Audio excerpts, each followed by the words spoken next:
Welcome back, everybody. Today I'm going to teach you how to share Google Forms via email and link, whether you're collecting feedback, running a survey, or gathering event registrations. Knowing how to share your form efficiently ensures it reaches the right people quickly. Let's walk through this process step by step. First, open your web browser and head over to forms.google.com.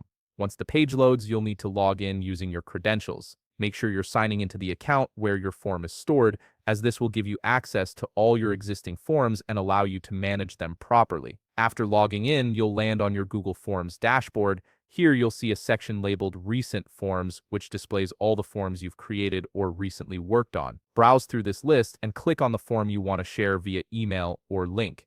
This will open the form in editing mode, giving you full access to all sharing and customization options. Now look towards the upper right corner of your screen. You'll see a button labeled Share. Go ahead and click on it. This button is your gateway to all the sharing features Google Forms offers, allowing you to send your form to specific people or generate a link for broader distribution. Once you click Share, a panel will appear with several options.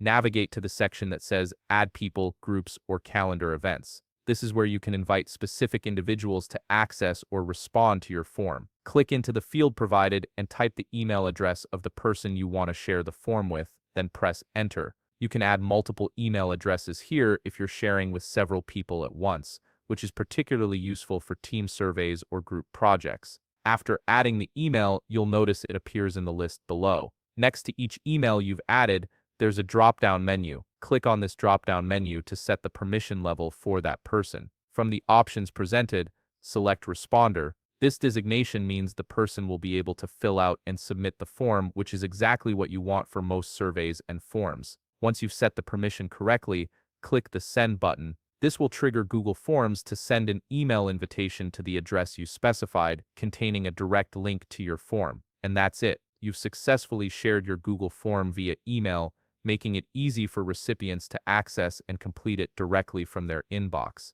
If you found this video helpful, please leave a like, subscribe, and see you in the next video.